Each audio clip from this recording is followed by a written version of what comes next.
చాలా అద్భుతంగా ఉంది. వదిలేస్తే మొత్తం తినేస్తాను. నా సరదా తీరేంత కొంచెం ఇంకొక తిని వదులుతాను. కానీ చాలా బాగుంది. కానీ ఎంత తిక్కుగా ఉంది మీ ఇక్కడ. So nice.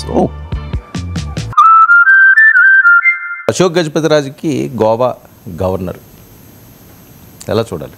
సంతోషం. ఆయన చాలా సీనియర్ నాయకుడు. ఆయన పైన ఎలాంటి ఆరోపణలు లేవు.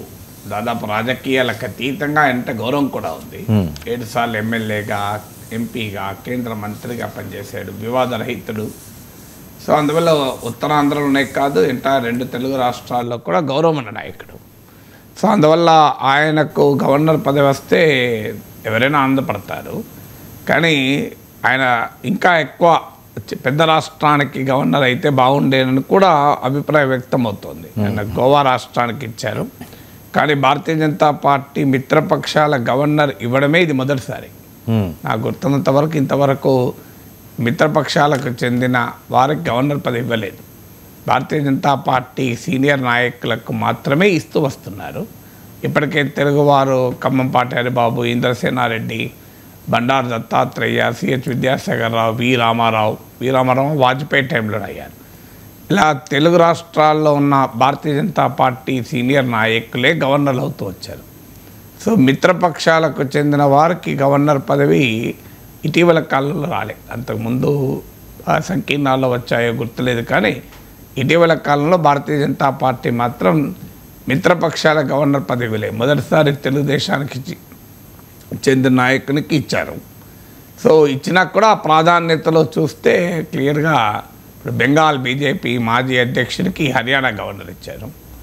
ఆంధ్రప్రదేశ్లో సీనియర్ నాయకుడు తెలుగుదేశం నాయకుడు కనుక ఆయన గోవా గవర్నర్ ఇచ్చారు. సో అక్కడ కూడా మీకు ఆ డిఫరెన్స్ కనబడుతోంది. అంటే మిత్రపక్షాలు ఈక్వల్ పార్ట్నర్స్ కాదు, జూనియర్ పార్ట్నర్స్ అని. సంఖ్యాపరంగా జూనియర్ పార్ట్నర్సే, కాదని ఎవరు అనరు. ఎందుకంటే భారతీయ జనతా పార్టీకి ఉన్న స్ట్రెంగ్త్తో పోలిస్తే తెలుగుదేశం చిన్న స్ట్రెంగ్తే. కానీ న్యూమరికల్గానే చూడకూడదు కదా, పొలిటికల్ కాంటెక్స్ట్లో చూడాలి. ఇప్పుడు మోడీ ఫస్ట్ టర్మ్లో కనుక తెలుగుదేశానికి గోవా గవర్నర్ ఇచ్చినా యాక్సెప్టబుల్.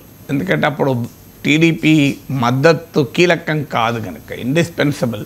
అంటే టీడీపీ మద్దతు లేకపోతే బీజేపీ ప్రభుత్వం ఉండదు అన్న పరిస్థితి లేదు కనుక. సో కానీ ఇక్కడికి వచ్చేవరకు ఏమవుతుంది అంటే మీకు బీజేపీ గవర్నమెంట్ ఉంది అంటేనే తెలుగుదేశం జేడీయూల మద్దతు వల్ల. ఎందుకంటే మీకు 543 ఎంపీస్ ఉన్న లోక్సభలో బీజేపీ బలం 240. మీకు అధికారం రావాలంటే 272 ఉండాలి. అంటే మిత్రపక్షాల మద్దతు లేకుండా బీజేపీ పవర్లో ఉండదు. అలాంటి పరిస్థితుల్లో డెఫినెట్గా మరింత significant share in political power మిత్రపక్షాలకు ఉండాల్సి వస్తుంది. ఎందుకంటే స్ట్రాటజిక్ అవసరం కనుక. న్యూమరికల్ స్ట్రెంత్ చూస్తే బీజేపీ ఎక్కువ ఉండొచ్చు, కానీ న్యూమరికల్ స్ట్రెంత్ ఒకటే ఉండదు. రాజకీయాల్లో వ్యూహాత్మకమైన ప్రాధాన్యత ఉంటుంది. వ్యూహాత్మకమైన ప్రాధాన్యత రీత్యా చూస్తే ఇవాళ టీడీపీ జేడీయూలే లేకపోతే మోడీ ప్రైమ్ మినిస్టర్గా ఉండలేడు. అంత వ్యూహాత్మక ప్రాధాన్యత ఉన్నా కూడా గవర్నర్ పదవుల విషయంలో తెలుగుదేశానికి ఆ జస్టిస్ అయితే తెలుగుదేశానికే కాదు మిత్రపక్షాలకు ఆ జస్టిస్ జరగలేదు. క్యాబినెట్లో అంటే నీకు చాలా కాంపిటీషన్ కూడా ఉంటుంది. ఇప్పుడు జేడీయూ ఒక్క మంత్రి పదవి ఇస్తానంటే అలిగి చాలా రోజులు అసలు మంత్రివర్గంలోకి ఎంటర్ కాలేదు. సో ఆంధ్రప్రదేశ్ ప్రభుత్వ వైఖరి ఏంటంటే తెలుగుదేశం వైఖరి మాకు రాష్ట్రానికి కావాల్సిన ముఖ్యము, ఈ పదవులు ముఖ్యం కాదు, మేము అందుకే పదవుల పైన ప్రెషర్ చెయ్యము అన్నది అఫీషియల్ లైన్. కానీ రాష్ట్రానికి ఏమొచ్చింది అన్నది కూడా క్వశ్చనే కదా. రాష్ట్రానికి ఒక ప్రత్యేక హోదా రాలేదు, మనం చాలాసార్లు చెప్పుకున్నాం, చాలా రాలేదు రాష్ట్రానికి. సో అందువల్ల రాష్ట్రానికి ఏదో అద్భుతంగా వచ్చి రాష్ట్రానికి ఒక ప్రత్యేక హోదా ఇచ్చి అశోక్ గజపతి రాజు గారికి చిన్న హోదా ఇచ్చినా ఇబ్బంది ఏం లేదు. పోనీ రాష్ట్రానికి ఇచ్చారు కదా, రాష్ట్రానికి ఇవ్వలేదు, మిత్రపక్షాలకు లేదు. సో అందువల్ల రెండూ రాలేదు కదా అనేదే క్వశ్చన్. తెలుగుదేశానికి అవకాశం ఉన్న బార్గెనింగ్ పవర్ కూడా ఇప్పటికీ ఉపయోగించుకోలేకపోతున్నారని.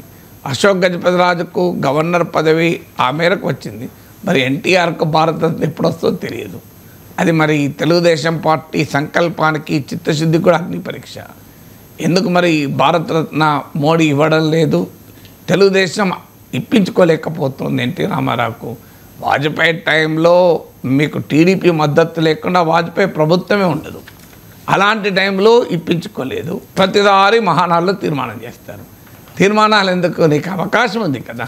సో అవకాశం ఉన్నప్పుడు మాకు గవర్నర్ కన్నా అన్నిటికన్నా ముఖ్యమైనది ఎన్టీ రామారావుకు భారతరత్న అని అడగచ్చు కదా.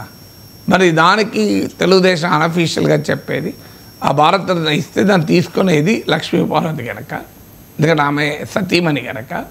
సో అది ఆ కుటుంబానికి ఇష్టం ఉండదు అని. దానికి ఈ మధ్య లక్ష్మీపార్వతి ఇంకో పాయింట్ కూడా చెప్పింది, నేను వదులుకుంటాను, నేను తీసుకోను, ఆ కుటుంబమే తీసుకోనియండి అని అన్నారు. సో ఎవరు తీసుకున్నా నందమూరి తారక రామారావు ఎవరి వారు, ఆయన రాజకీయ వారసత్వం ఎవరిదని సమాజం తేల్చేసింది కదా.